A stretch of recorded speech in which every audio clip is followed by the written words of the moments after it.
Good afternoon. Jesse Montano here. I'm going to be joined by Meghan Angley in just a second. It is your favorite Colorado Avalanche podcast back. This is Guerilla Sports Off Ice. We have got a really fun show lined up for you guys because we're just going to have some fun with it today. Avs coming off another big win last night. They're the first team in the NHL to reach 30 points. We've got a good one coming up for you guys. As always, want to start by reminding you guys about our great friends over at RefiJet. Did you know that you could refinance your auto loan? Well, with RefiJet, you could save around $150 every single month, all which is a soft credit pull and zero hassle, lower payments, flexible terms, might even get some cash back in your pocket from your car's equity. And is this not the perfect time of year to put a little bit of extra cash in your pocket? Start today, refijet.com/sports. You guys hear me say it every time. The best way to support us, what we do here at Guerilla Sports and this show, is by showing some love to our partners. So refijet.com/sports. See if they can't help you save some money this holiday season. That is the faster, easier way to refinance.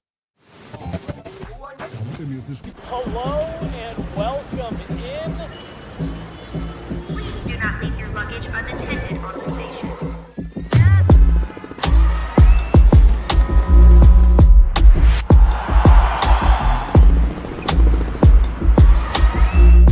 Welcome to the show. Hey, welcome to the show. I'm Jesse Montano. This is Meghan Angley. Guerilla Sports Off Ice. I think we got John. We got Ashley. It's a party back there behind the glass today. Meghan, Monday afternoon, coming off an Avs win. A couple more Eagles games that you were at this weekend. We keep coming into these Monday shows. I'm like, oh, hockey-packed weekend for you, Meghan. That's just every weekend for like the last month. But this has been extra crazy because the Avs played Thursday, right? Friday, Eagles, Saturday, Eagles, Sunday, Avs. That's a lot of hockey back to back to back to back. And you know, they're so close to each other too. I think the driving is what's making it all feel extra, but it always makes me feel like I'm dedicated. I elected to do all of this. Nobody is forcing me. I'm exactly where I want to be. A little sleepy. I'll say, isn't it always funny? Because like you do that in your head, you're like, oh yeah, you know, I'm here. Oh man, everyone's gonna be so impressed when going to these places. And it's like, what do you do? Don't you have a life? People will say, what do you do? You know, outside of hockey, outside of work. What do you mean? Yeah. I watch hockey. We're still a growing business here at Guerilla. We got back from the off season and there was a bunch of people that were like, oh, Jesse, what'd you do this summer? Did you get away? No, I worked every day. Like I just kept working. Yep. But yeah, like you said, it is the back and forth that I do think makes it fun. Yeah, it's been fun. It's been fun. What's the Eagles' record right now? It's like, you know off the top of your head. Sorry. It's like 12, 3-0-1. Sitting at the top of their division. Still sitting at the top of the American Hockey League? I think they actually just fell to second. Okay. Still. You got the Eagles doing that. You got the Denver Broncos sitting at 9-2. You got the Denver Nuggets at the top of their division. And you got the Colorado Avalanche on top of the entire NHL. What a run here for Colorado pro sports in the last 6 weeks. This has been crazy. No, I mean, I've always viewed Denver and Colorado sports teams as a hub. And it's just awesome for some of these teams to be coming together at the same time and bringing really great results. It's felt like, I mean, like, honestly, my entire life, it has always felt like, not even for like championships, because obviously winning one championship for a city is like a big deal. But like, it's always been like, you can pick 1.5 of them to be good. It's like one of them's usually really good. One of them's competitive, really competitive. And then the other one just sucks. And I seriously, my family moved here in 1995.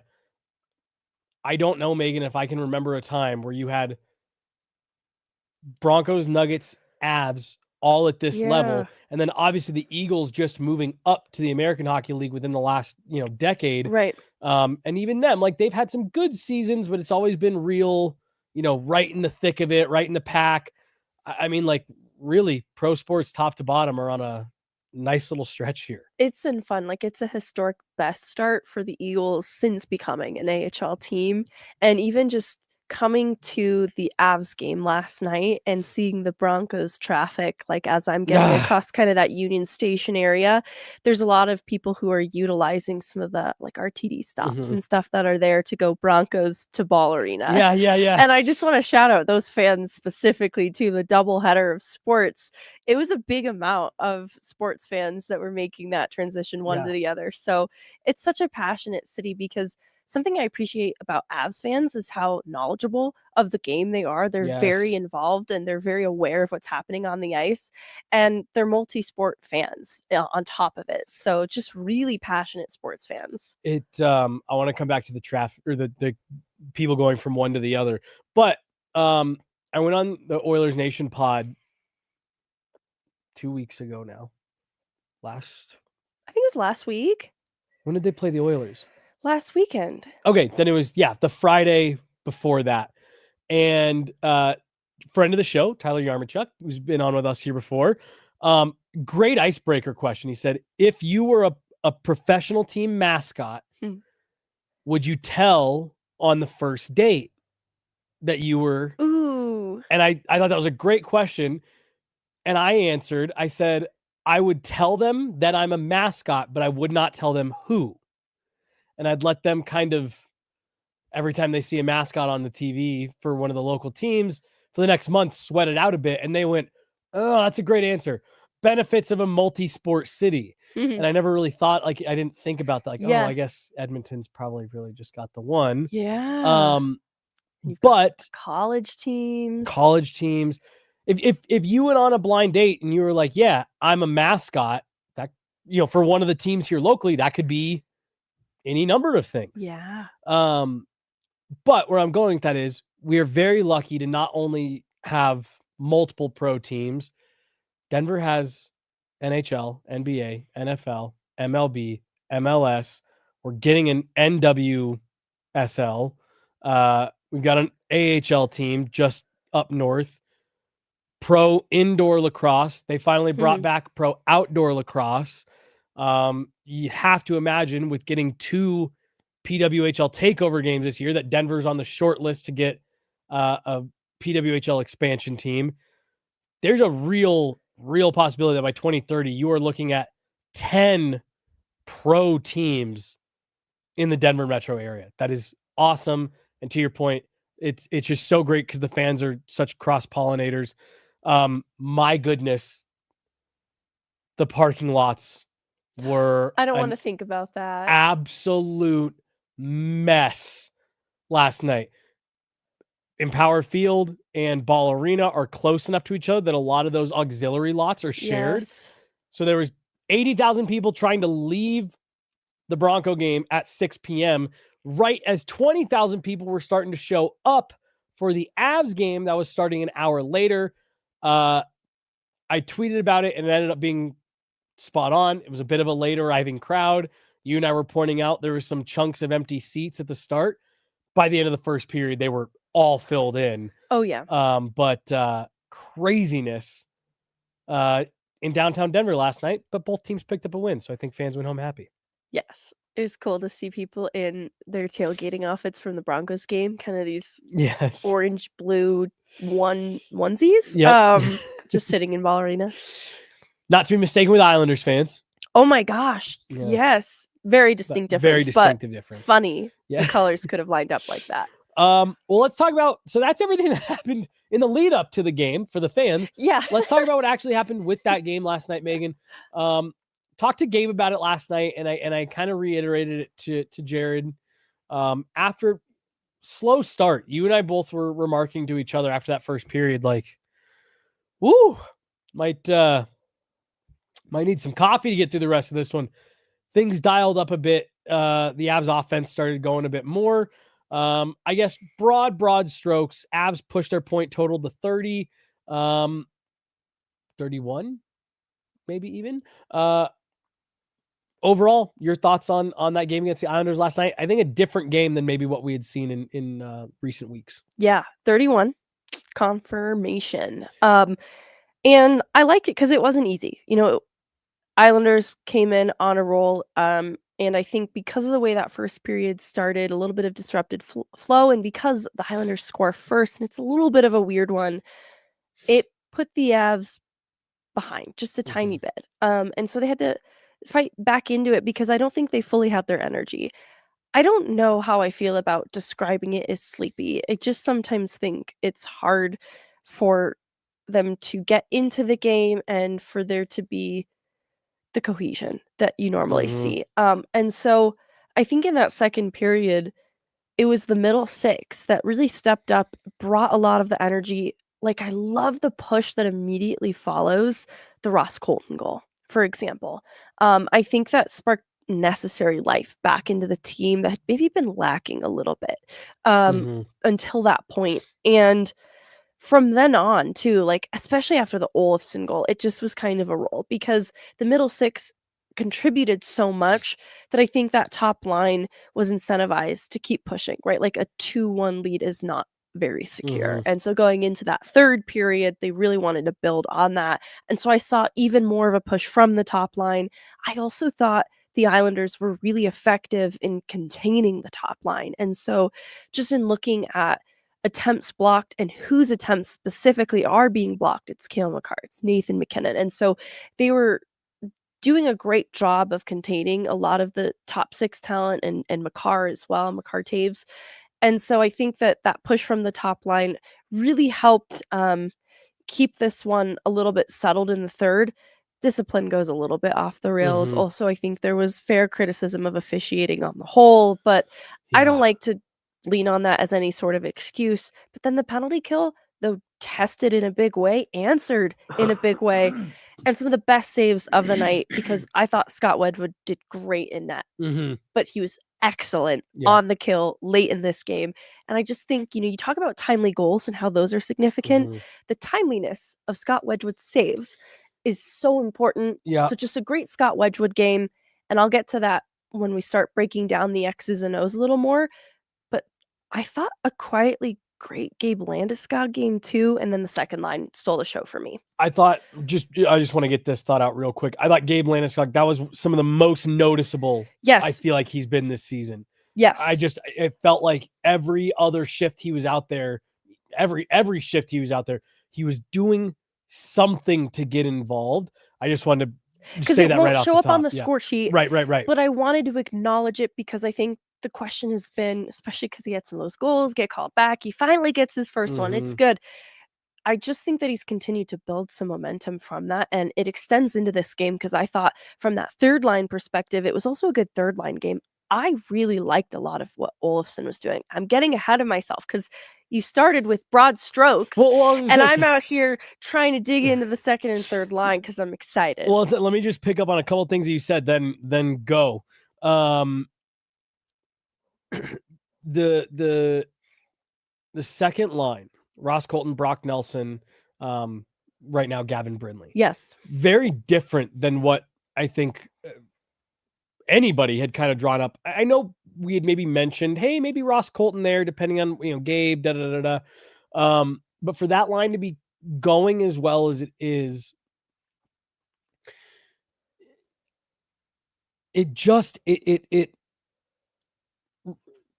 we talked a lot about the Panthers this summer, back-to-back Stanley Cup champions, right? And how it really kind of felt like they had that first line, 2 second lines, and a third line. And just seeing what this combination of Colton, Brindley, Nelson have been able to do, I think you've got the offensive upside and a little bit of nastiness in Ross Colton. And then you got a really steady, calming presence in Brock Nelson.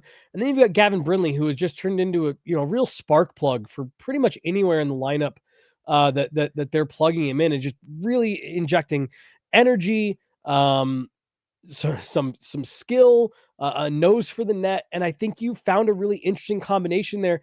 And, Megan, especially once you add Val Nichushkin back in, I think we've maybe seen the beginnings of potentially Jared Bednar finding his first line, 2 second lines, and 1 third line kind of combination here. And then just on Scott Wedgwood, to your point, not all saves are created equal. Yes. And I like that. Even in a game where it's a 1-goal lead, there were moments where the Islanders were starting to push late in that third. And Scott Wedgwood coming up with big saves not only holds on to the lead for the Avs, but it helps keep that Islanders team maybe not necessarily back on their heels, but, trying to break through, and not like hey, we got one to go now, really, step on the gas and tilt the ice that way. And it helps keep momentum in Colorado's favor. And I just think that I think timely goals are a thing. I think timely saves are a thing.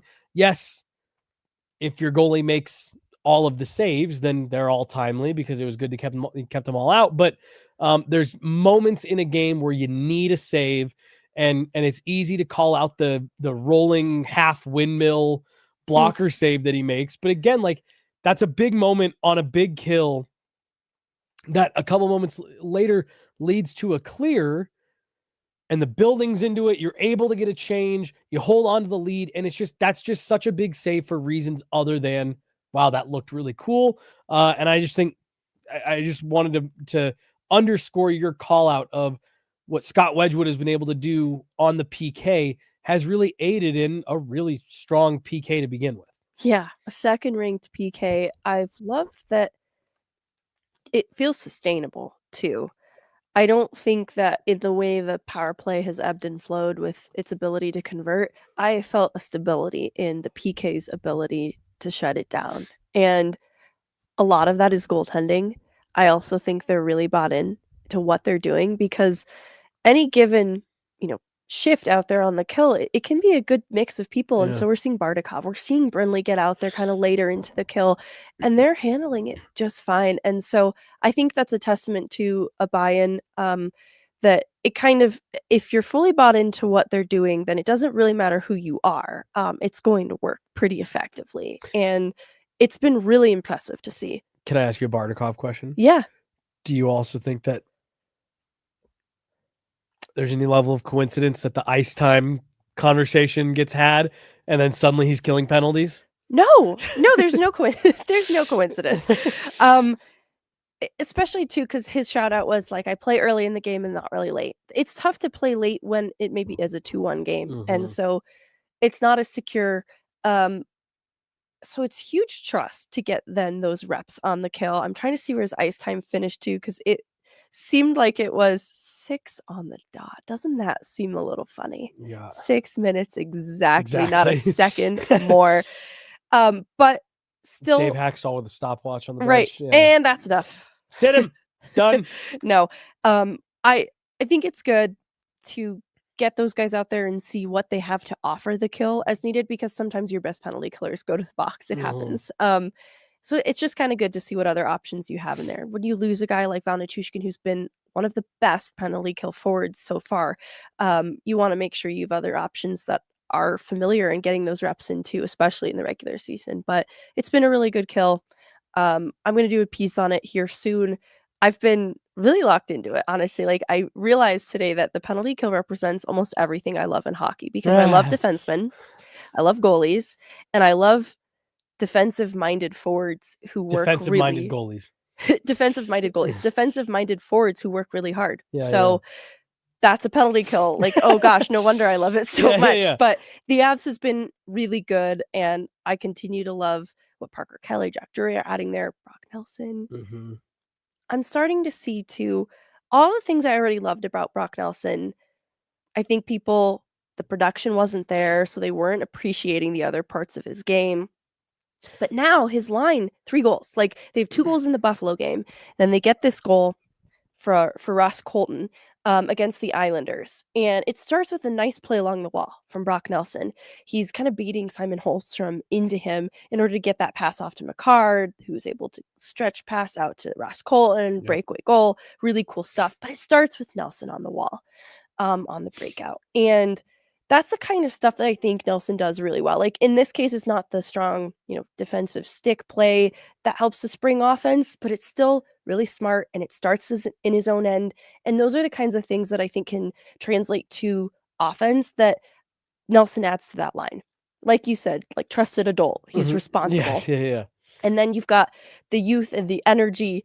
I'm trying to think of like a generation joke to help name this line. Like it can't be the Gen Z line because I think they're actually all from different generations. How old's Brock? No, He's got to be millennial, and Brock Ross might also be millennial. Yeah, they are. Yeah. Okay. I was hoping we'd have a representation of all. All three. That's okay. That said, I think that it's been a good mix. You're exactly right. What Gavin Brindley adds to that line is a lot of energy, a little bit of juice. And I think in this game in particular, he was on the doorstep of chances and it didn't convert. And so I felt even the frustration from him. I think it boils over to, I don't know how I feel about it. Love it. A little nervous about it. Oh, about him going back at Mayfield. Scott Mayfield? Yes, Yeah. I'm glad you knew where I was going with this. Ah! I don't know how to feel about it. Like, I kind of like it up front that Not afraid. yes, he's not afraid. And I remember thinking that in the rookie tournament when he was playing opposite some really big guys, especially on Utah. But I love to see it. No, I mixed. get what you're going. I'm glad he's not going to let himself get bullied. Right, but that's also one of those things where it's like, well, make sure you know what you're doing there, big dog. Pick our battles, though. Yes. On Brock Nelson. So, and well, I guess I'll say it. I've got a new theory about Brock Nelson. So we've seen a couple guys in the last couple of years be brought in to try to fill that role. And I think there's been moments where it's like, okay, well, what you're getting out of that guy, I guess, is fine production. But like what made Nazem Kadri so dynamic in that role specifically, and I always like to make sure to point this out, in the cup year, because 2022 Nazem Kadri wasn't 2022 Nazem Kadri the whole time he was here. But what made him so dynamic was not only did he have a great offensive year, he killed penalties. He was a trusted guy late in games. He could play on the power play. He was a real versatile player. And my new theory around Brock Nelson is that he's kind of going to do the reverse or the opposite of what we've seen guys come in to try to do in that role in the last couple of years, where I think Brock Nelson's going to come in and I think he's going to I think we're going to get to a point come Christmas, a little bit more than a month from now, and say, man, Brock Nelson's game is just so solid. He's good on the kill. He's great away from the puck. He's responsible. He's making good plays. And I think the offense is just going to slowly start to tick up, slowly. And I think by the end of the year, we're going to find ourselves in this room where it was like, whoa, Brock Nelson just quietly had an outstanding season. Even with the fact that, and this is still on the lower end for him, even with the fact that it's felt like it's been a little bit slow moving, it's on pace for 22 goals suddenly. And again, that's still on the lower end for what you'd expect out of him, but a couple multi-goal nights here, which you have to imagine Brock Nelson is going to have between now and 60 games from now. You're going to start to see that creep up. And I really do. I think that with what we've seen from Brock Nelson, it's kind of the reverse of what we saw the Avs try to find there from other guys. Ooh, can we go get that production? Oh, wait, what about the rest of the ice? I think Brock Nelson is taking care of everything else. And the production will come in behind that. I want to jump to a couple other things from last night, but there's some tie-ins to practice. Okay.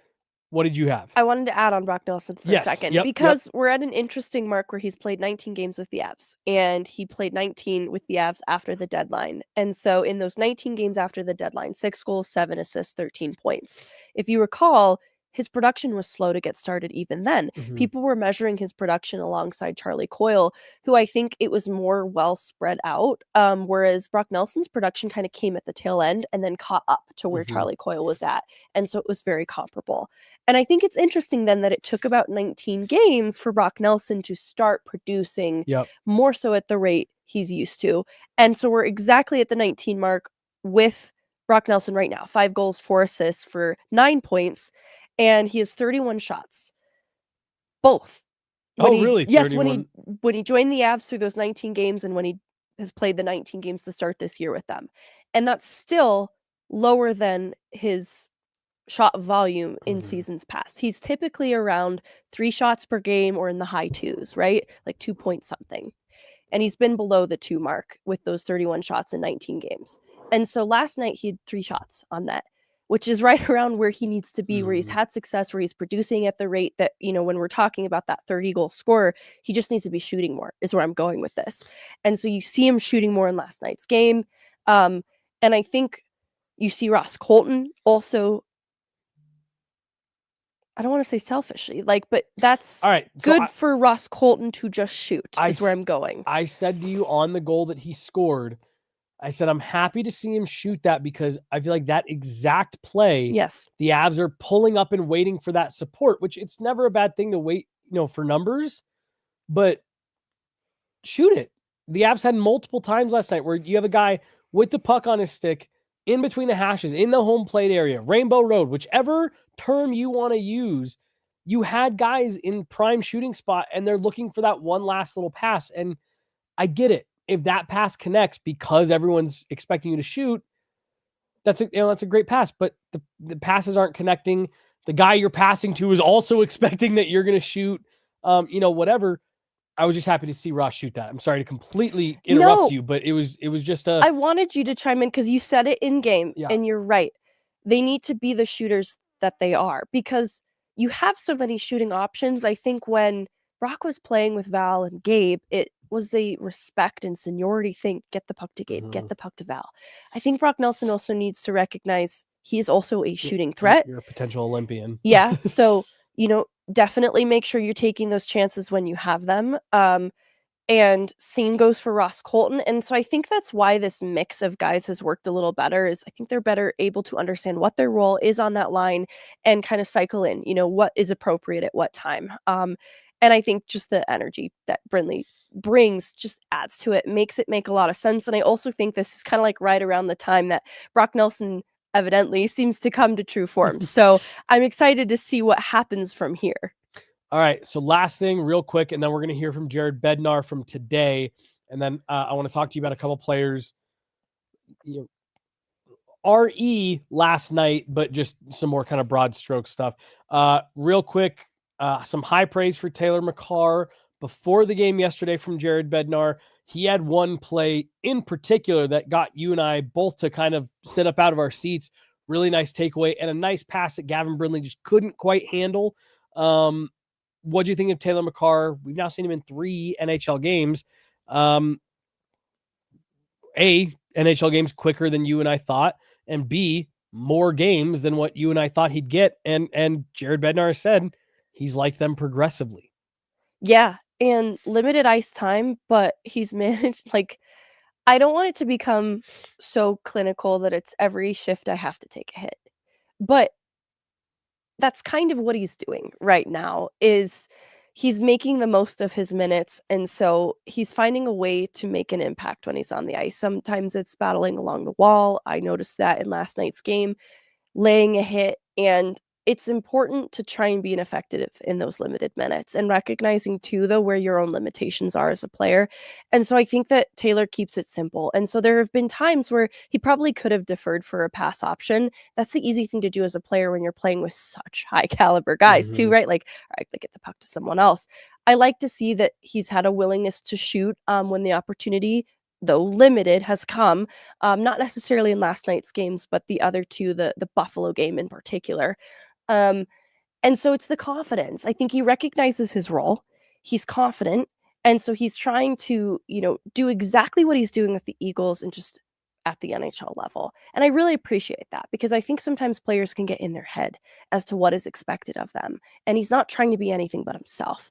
And I think that's why it's rewarding him and getting him the praise from Jared Bednar, because there's a reason it's working pretty well with the Eagles. I like to, like in the Friday game where he goes up, he plays with the Eagles. He's playing in a fourth line role, limited minutes. And that was really to manage his ice time. It wasn't any sort of a reflection of him or trying to get him to find ways to be effective in limited minutes. But the guys he was playing with, Jedlishka, who's a big guy, kind of like a Bardakov, and then Sendin, who's a versatile utility player, kind of like Parker Kelly. It made so much sense to me, right? And he's got a big hit at the end of the game that helps to secure the empty net goal, helps the Eagles get the win. And so I just love that he's consistent in what he is. Yep. No, he's not unlike kind of what he's done beyond his first year at UMass. His first year there was kind of like, the Avs drafted him. It was a nice thing to do. Beyond that year, Taylor Makar has just, every time I've watched him, he's impressed me. Like he's exceeded what I was expecting. And I feel that same way even about these 3 games. I thought that first game he was going to look kind of slow. And, you pointed out, I think on the show, like, his puck skills are still, there's limitations. A work in progress is I think a good way to put it. But it just doesn't seem to matter. There's a compete level there that I know that's why Jared Bednar likes him. Yeah. He competes, he skates, he's not afraid to, put his head down and go to work. Yep. Get to the net. Get involved. You've mentioned it before, Megan, like that's a heavy weight. That's a heavy burden to carry on your nameplate on the back, being the little brother. And you could tell he doesn't shy away from it. I saw him, John with a guy last night, and it's just like he just ahead of the Parker Kelly penalty. He's battling along the wall. And honestly, I think it's that combination of bodies that leads to the penalty, and it felt a little bit unfair, to be honest with you. Such a silly penalty. But he just I think Taylor Makar is a bit of a gamer. Like is it surprising, right? He just you watch him, he's like, and he just elevates. He, goes from Maine to the AHL last year. Okay, how's he going to do? Limited showings, looked really good. Perhaps even better. It's like his skill set actually translates better at the pro level than it even did in college. Yes, and we've talked about this before. I think how there are some guys who that's just how it is for them. Their game just works in that way. All right, let's go to practice here for today.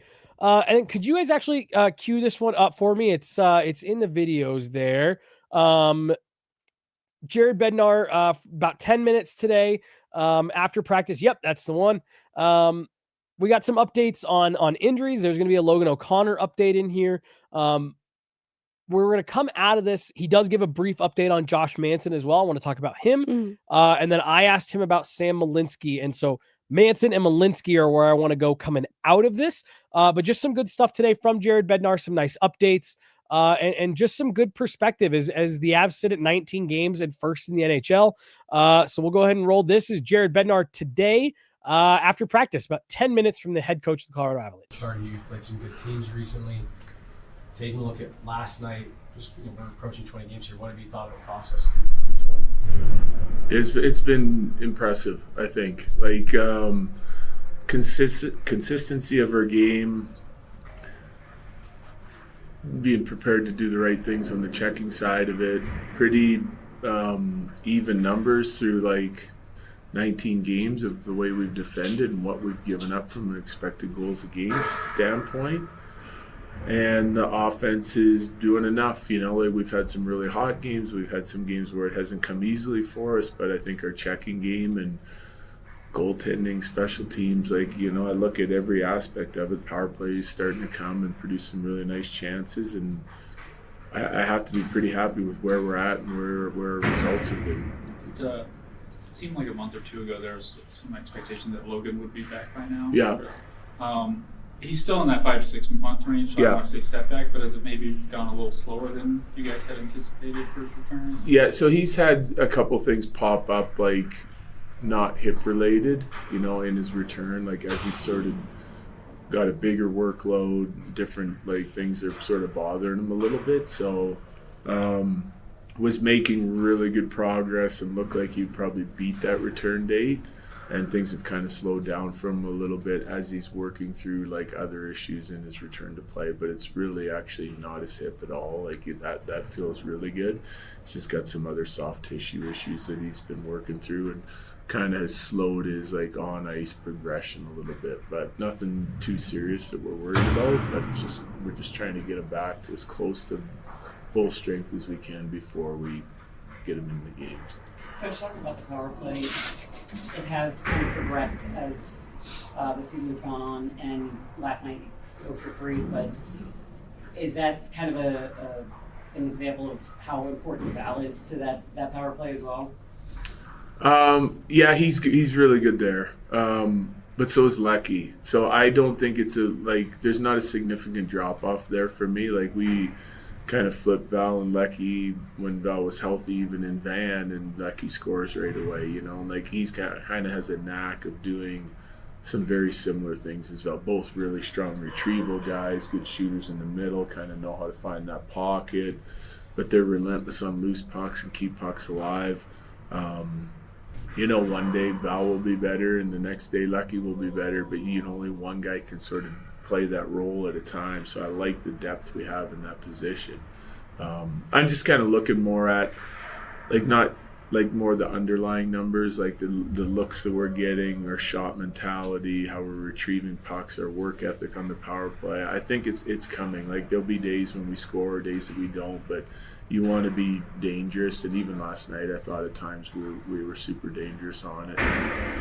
Just couldn't capitalize. And you look at the Islanders; they were the same way. They had a good power play, and they got some dangerous looks off at some of our mistakes. Some they created on their own, but we were able to keep them at 0-4. So you're going to have a few of those nights on both sides of it.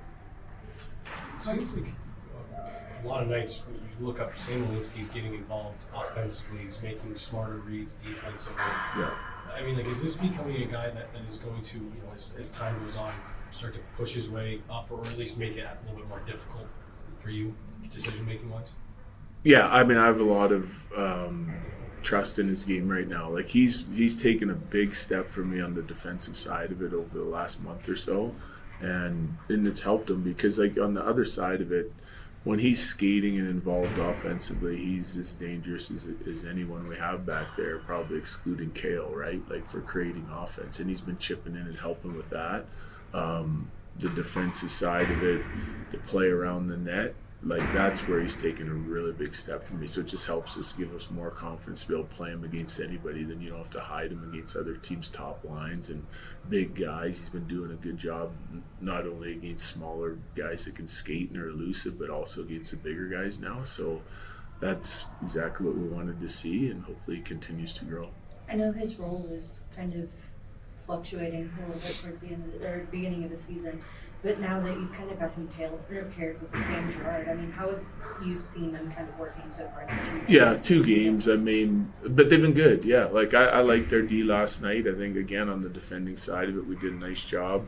That there'll be some like pair mixing and matching as we go on through the season, depending on who we're playing, what the matchups look like. Are we at home? Are we on the road? How guys are doing against some of the matchups that other teams throw at us on the road. But I like them as a pair. Yeah, they're getting in and out of their zone really clean. And it just depends on the night who we want paired with who. But I can see them playing together for quite a bit here because I've liked the Manson and Burns pair. It's big, hard to play against pair. Is Josh okay? Yeah. Yeah, everyone's good. So, usually most years towards the end of the year you guys don't practice much anyway, but this is going to be like a whole year where you guys aren't going to practice a lot. How does that change things for you? When I'm sure there's some days where you're like, I'd love to get on the ice and play some games. Well, it doesn't change a lot because lots of the learning has to be done on video.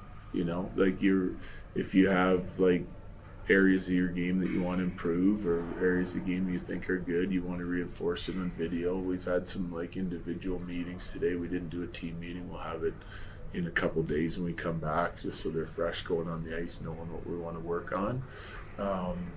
But our team has handled that really well as a veteran group over the last few years late in the season. So now it's just kind of extended earlier here with the compacted schedule because of the Olympics.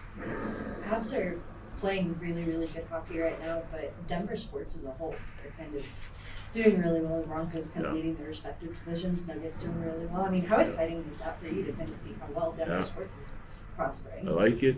I like it a lot. I'm a big fan of the local teams, and so it's really nice to see the Nuggets out to a good start. Obviously, the Broncos, that's huge. I think for the city, this is a big football town, and they've kind of been building it over the last few years, and this year seems to be like they got something special going here. So I'm excited to see them going into the playoffs. What was that like for you when you first got here, coming to a city that suddenly has a bunch of sports teams and stuff like that? Probably didn't grow up with. Yeah, no, it's fun. I mean, because you always try to get to a few games a year of everybody's, games, and just go as a fan and relax and kind of support the other teams as they do to us. So it's always nice if you want something to do, you can get out and watch a good game in whatever sport you kind of choose on that any given night. Scott said that, goalies are their own thing, but he said UC has really worked with him on calming his feet down to where he's not overplaying things. Do you notice things like that? Because I guess it's been a year of how it's been. Not really.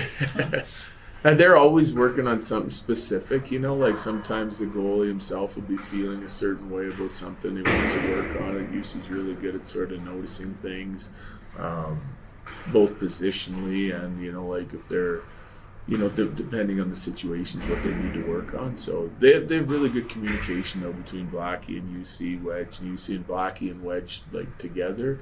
And so they kind of collaborate, get their heads together. And but that's probably something UC noticed and Wedge was kind of feeling, and whatever they're doing is working, so it's good. I know you mentioned a couple of games ago that you're not going to not play Wedgwood to get Blackwood those minutes that he's maybe looking for. It might sound like a weird question, but is there any concern on your end that, this is the guy that we signed to a longer-term deal later? None at all. None at all. I just think everyone's in, outside of our locker room is in a panic that you got to get Blackie going, And for me, he hasn't played in 6 months.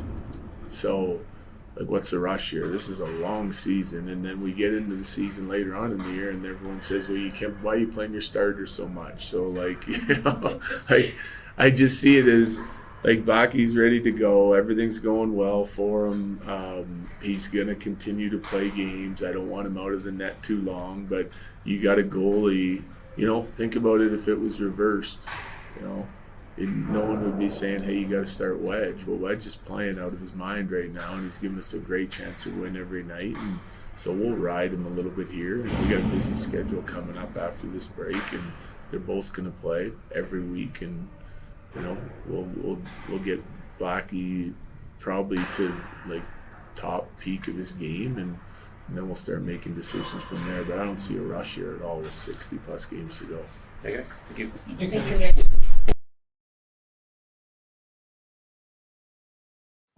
Well, there you go. A lot to unpack there. Let's start quickly with just the quick injury updates. We did see Val Nichushkin out. Optional skates. Been pretty standard for Val over the last couple of years. He was out there and, his workout gear, stick and gloves looked fine. Imagine still a few more games, but major crisis averted. That was the cute part about the Bardakov interview, talking about how much he yaps about discipline and stuff. And, you see it in stuff like that. Mm-hmm. He's working back from injury, but he's still going to find ways to get better and stay fresh. And with that, he was out there working with the bumper, the pass tool, and then he had I guess I don't know what the official name for it. I see a lot of them that are kind of handmade or homemade. It's 2 pucks and then a piece of a stick that you can kind of pass a puck underneath. Yeah. Again, I don't know what the official name for that tool is, but he's out there and he's saucing over that and getting the puck to bounce off and catching it back underneath. And he missed one and he slammed his stick on the ice. And just, to your point of he's hurt, he's out there in his shoes, but he still wants to be, doing everything right. Logan O'Connor, we just heard Jared Bednar say there, it's not that he's had setbacks, but as he's ramped up the work here, he's had some soft tissue issues that have cropped up, but nothing with the hip that he had surgery on this summer. Jared Bednar even reiterated hip is doing well. That is on that recovery timeline that we were anticipating. But as of right now, he is dealing with a couple other just small things as he's continued to ramp up. And then the one other bit there, injury wise, that we heard about is Yoel Kiviranta on the ice today. It was an extremely optional skate. So don't necessarily put too much stock. He might be back in the red non-contact come Wednesday. Today's Monday. I know what days are. And so he might be back in the red non-contact, but good to see Yoel Kiviranta out there in general. And those are really the three big ones for the Avs. Josh Manson had the fight last night. If anybody was paying close attention, either on the broadcast or on the big board, was definitely favoring that right hand a bit that he caught Anders Lee clean on the jaw with. Was looking for some ice, things like that. Likely got checked out after the game. Jared Bednar did say he's good, no worse for wear, a little bit of soreness. Do you want to talk? Actually, no, I know what we're going to do first. I want to talk about Mackenzie Blackwood. There was a question asked there about like, hey, Scott Wedgwood's really rolling here. Any cause for concern? And one, Megan, my initial thought is like, there is never a concern when you have two goalies that are playing well. But what Jared Bednar, I mean, he very much dismissed it. No, we're not worried at all about Mackenzie Blackwood, but he did kind of end up confirming what you and I had speculated a bit about. Mackenzie Blackwood was not able to play all summer.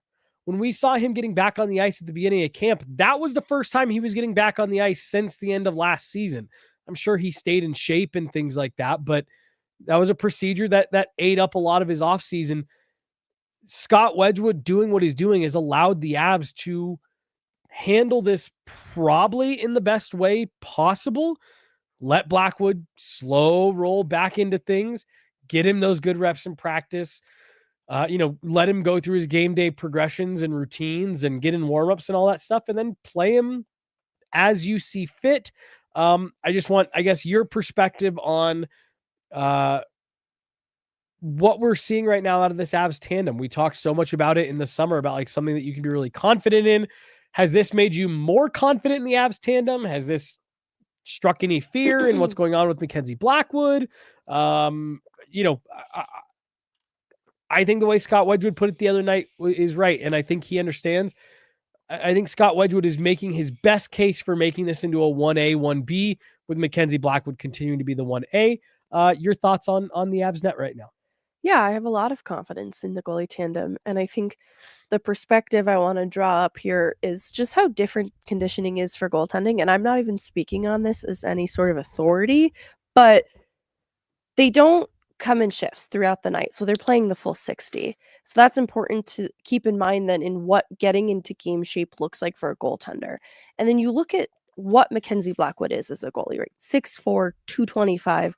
He's a big guy. Huge. And I think to get into game shape then, it's hard to go 0 to 100. I think you do have to build back into that, and you can only do it through reps in game because you cannot replicate the physical demand in practice. The timing, the same way that it is going to be in a game and just the entirety of the game then, right? Because I think you can get some of those reps in practice, but then for a full 60, it's just very different.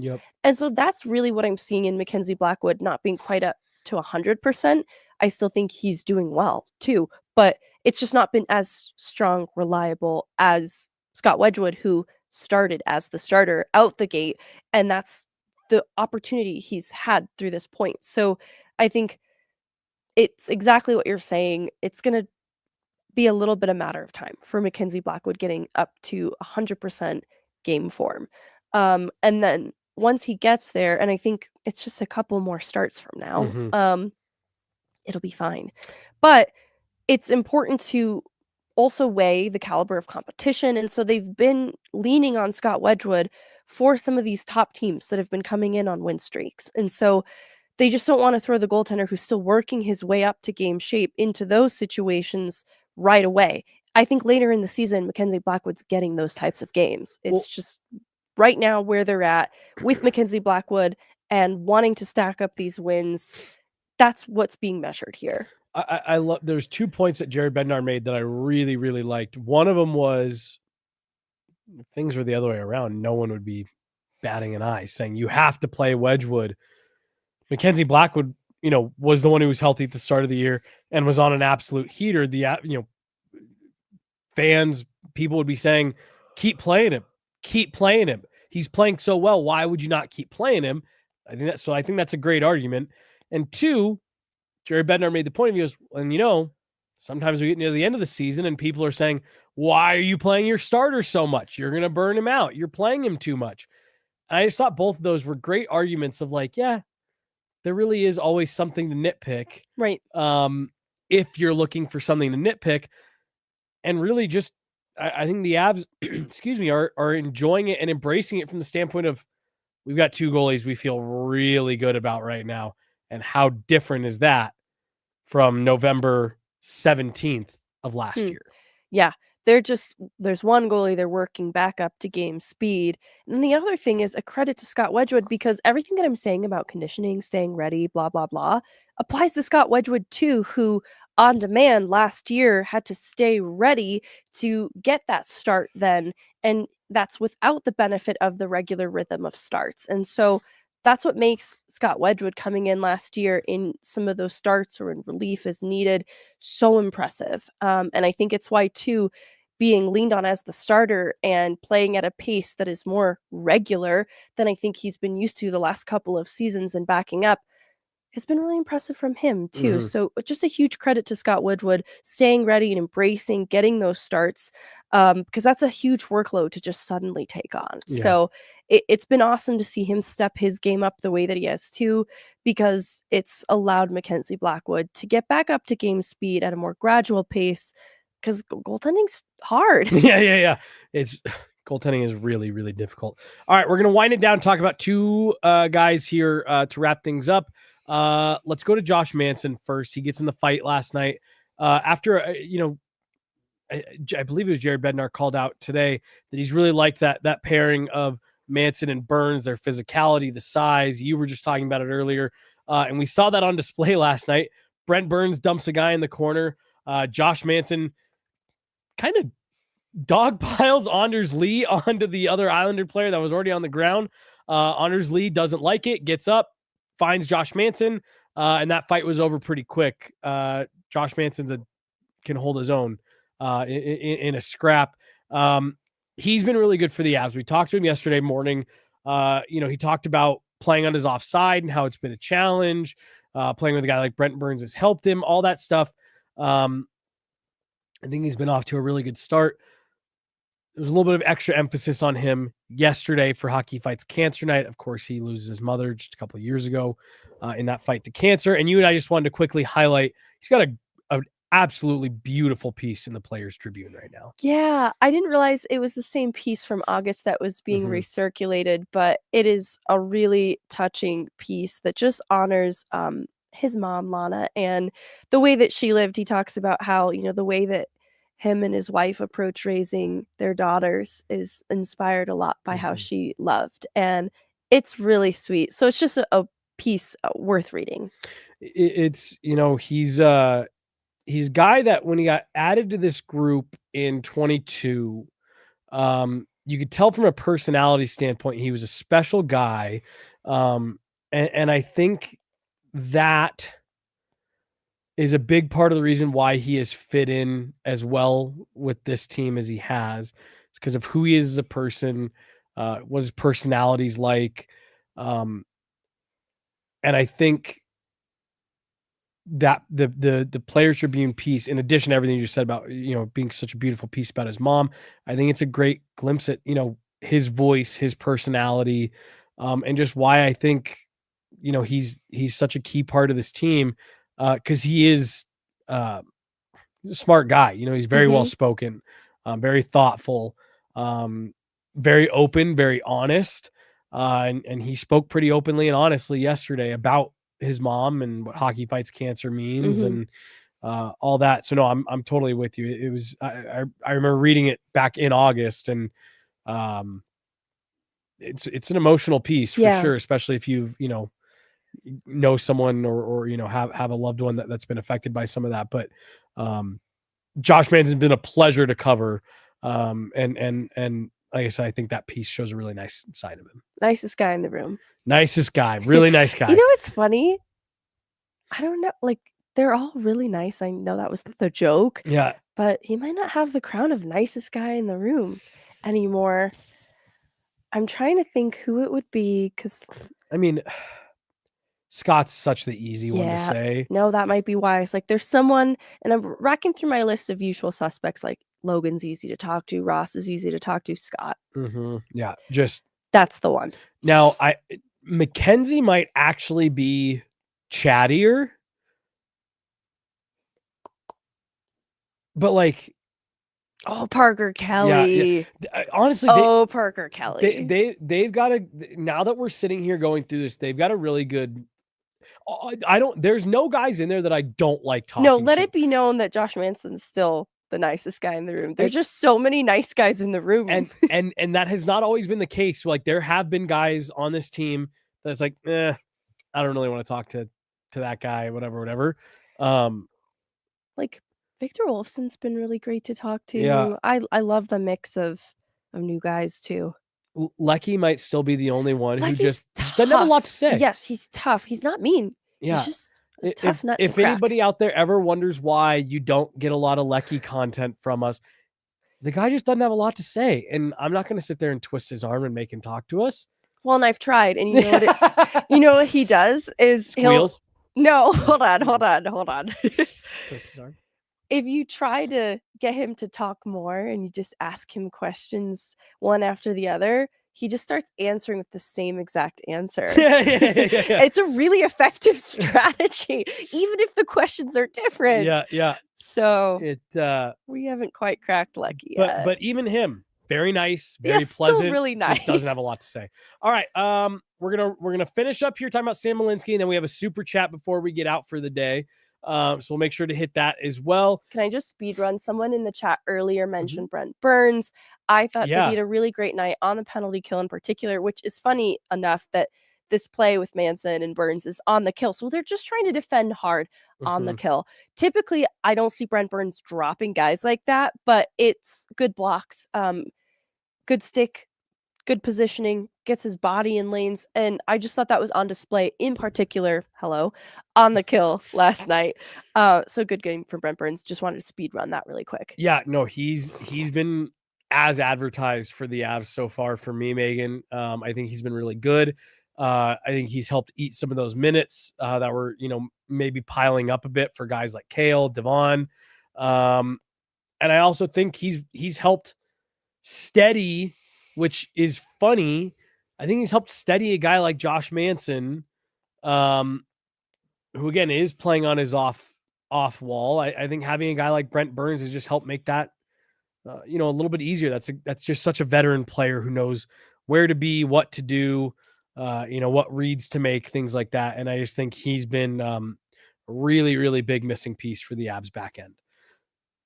Another piece that is making that Avs blue line super dynamic is Sam Malinski. Technically a third-year player now. Last year was his first full season in the NHL. It was a little up and down for him last year, but Megan, he has been outstanding to start this season. And as Jared Bednar alluded in that practice presser that we just played, the last month in particular, his game is taking big strides. Sam Malinski is becoming a guy. Jared Bednar used the word trust this morning. He's becoming a guy on that back end that is as trusted as anybody. And as Jared Bednar said, is maybe he's among that back end's most dynamic and one of their biggest threats offensively, coming in behind Cale Makar. And that's an all right guy to be number 2 behind. Yeah, I think he's been a big threat offensively, and there's been a willingness and a confidence in his game to not only just shoot from distance, but to activate as needed. He's got such great skating too that he can go deep into the zone and pull back just in case. And I think what Jared Bednar pointed out when I asked him about Malinski at practice on Saturday was the quicker that Malinski can shut down plays in his own end, the more then he is able to join in on the rush. And I think it is a great perspective. It's like when you're tending to those details in your own end, then the offense that can come in transition, it's like a reward. And I do think that's been true of his game then too. I've always thought he was good defensively, but I do think he's being more aggressive in his own end. And I think that is leading to him being able to close out plays more quickly, go toe-to-toe, even with the bigger guys, kind of like Jared Bednar was pointing out. And it's through smart positioning, right? Like, the reality with Malinski, he's not the biggest presence on the ice, but I don't think he is hard, soft. I don't think that he's easy to get off his skates, and I think he's leading into that a little bit more, especially on the breakout. And I think that's led to some good decisions in his own end. He looks more confident, stable in how he's moving the puck. And then I think it's translating then to the confidence we're seeing in what he's able to do on the offensive side of it. And there's just a willingness to shoot.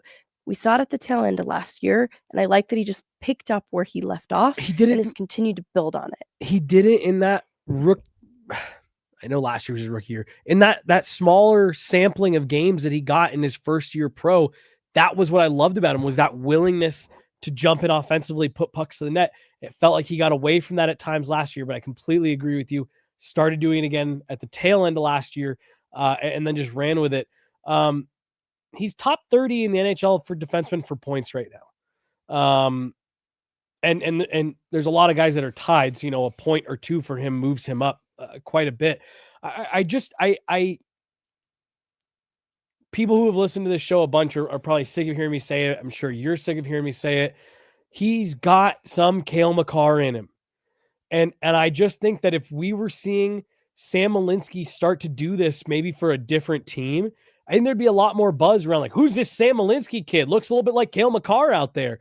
But because you've got Cale Makar, you've got Devon Taves, you've got Brent Burns, Josh Manson being the force that he is back there, Sam Girard, veteran player who's a smaller puck moving guy. I think Sam Malinski is just getting a little bit lost in the shuffle right now, because there's a lot of good players here in Colorado. I think if Sam Malinski was playing the way that he's playing right now for the Minnesota, picking a team, I think there'd be a lot of people who'd be looking at that going, holy smokes, Sam Malinski, this kid looks like he can be a player. To your confidence thing, he's also more confident in the room, talking to us. His answer, he's more sure of what he's saying. He's, and I know this might sound silly, but like, he's speaking louder. You know what I mean? He's yelling. But he's for kind of he's sitting up straight. He's talking, forcefully, and he's not striking me as the, young player trying to figure out, I'm doing all right. I'm trying, he's like, no, I'm doing this. It's working on this and blah, blah, blah, blah. And you can just tell that he's taking steps, not only on the ice, but just where he's at in his career. Yeah. I think we're seeing too, like, the player at Cornell that had a lot of success, especially by his senior season.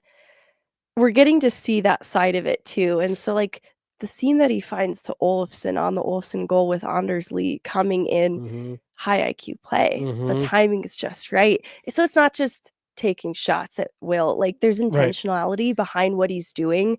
I think that the confidence is working alongside it. And so that intentionality is in his own end too. Like, it's his handling of the pucks, that he's able to maneuver around guys with the handling, and then the skating too, like the starts and stops that you've talked about, those mechanics sometimes reminding you of Gabriel Landeskog. That's helping him to break pucks out as well. And so it's not just good handling. He's using his skating, which is another strength of his game, to kind of round out everything that he's doing right now. And it's working very well for him. Yeah, no, it is. We're going to wind down the show with this.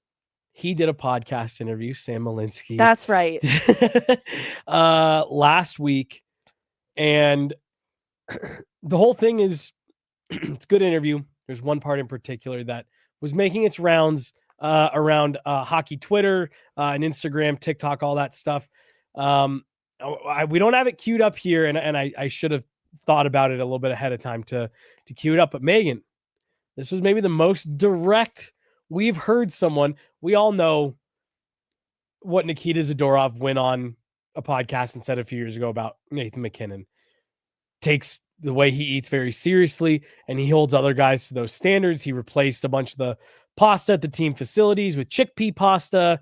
He's the one that kind of started the post-game workout sessions. There's just a lot of that stuff. Nathan MacKinnon has a lot of pull over that.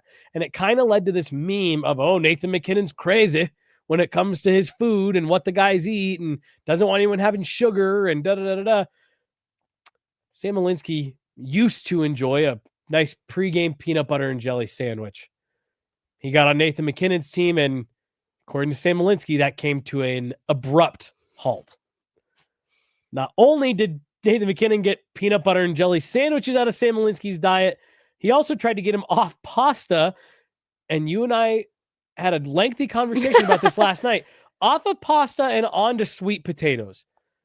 I'm assuming that he means sweet potato pasta, which I don't know if that's a thing.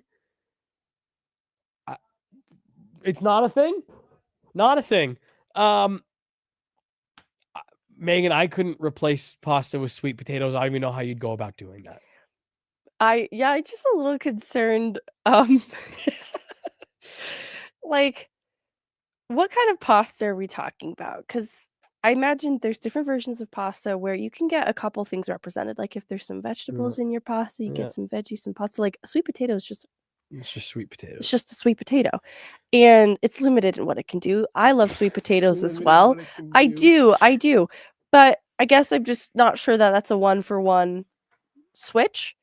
And I was really glad to hear that Malinski reflected. He thought his game, he got a little, I don't know if superstitious is the right way, but he went back to his pasta. Yes. And I love that he still gave weight to what Nate was recommending. Like he cut the PB&Js. He said, all right, I'm bought in, but I will not be giving up my pasta. But I will not be giving up my pasta. I think that's a right balance between the two. Like, you know what? Stay true to yourself and do what works best for you.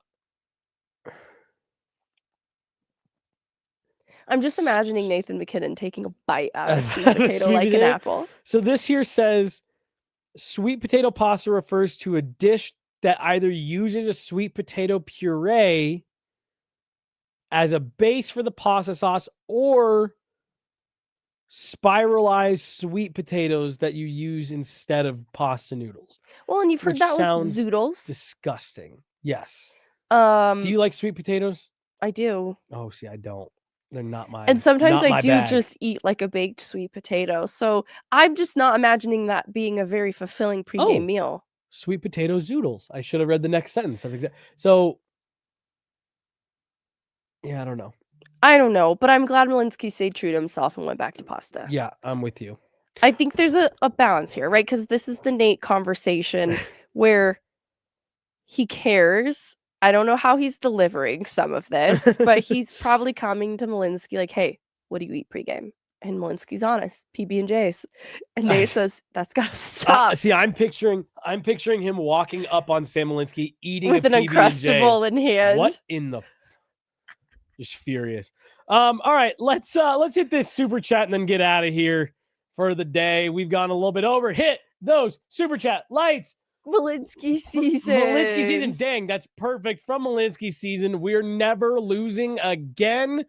The Avs are rolling right now. And Megan, like this, I think I've talked about it on the show. Evan Rawl, friend of the show, made mention like this is starting to feel a little 2022-ish where you just kind of expect them to win. And I think they are starting to build some really strong belief in that room as well. I think they are getting to the point where they feel like doesn't matter the opponent, doesn't matter how we're going to play. We are going to find ourselves. We're going to find a way to get our game in order and find a way to win. I think they've been really consistent. I think the process has been really good, and I think it's all really good stuff to build on. I want to add the kids on the ice today. Taves kids, Yeah. Landy's kids. I think that Brent Burns having his child on the ice kind of opened this door for more family involvement like this. Because we've seen Landy's kids come on the ice, post practice from time to time. So I don't want to suggest it's entirely new. But I remember Eric Lacroix talking about an era of hockey with Pierre Lacroix at the helm, where families were in the locker room. And that was the standard. Like they'd come in post game and they could be with their dad, their husband. And I think that family aspect of it was really wholesome and kind of a part of some of those cup winning teams, to be honest with you. And so this feels kind of like an homage to that era of hockey that was also very dominant. It's like it's being woven into this present era of hockey too, incorporating that family aspect again. And I don't know if I'm making too much out of it, but the kids on the ice today really touched my heart, tugged at my heartstrings, and I appreciate the family aspect so much. Think back to a year ago. The team starts 0-4. They're having to climb out of that hole. You have the chaos around the goalies. Don't know what's going on with Gabe Landeskog. Val Nichushkin is still on league-mandated suspension. Don't know if and when he's coming back. I don't think you're looking too much into it, because I don't think you would have seen that last year. I don't think you would have seen the team be in a position to feel like, hey, we can go out and enjoy ourselves today. It's an optional skate. Families are here. Yeah, let's get the kiddos out there. I just don't think you would have seen an environment that would have allowed for something like that. So I don't think you're looking too far into it at all. Kids on the ice. Kids on the ice. We are never losing again. You should go check out the video of Gabe Landeskog fighting his son. It's on my Twitter. It's hilarious. That's going to do it. Went a little bit long today. Thank you guys so much for sticking with us. Went about an hour, a little bit more than an hour 10. So thank you. Long show today. She's Meghan Angley. I'm Jesse Montano. We got John. We got Ashley back there making it all happen.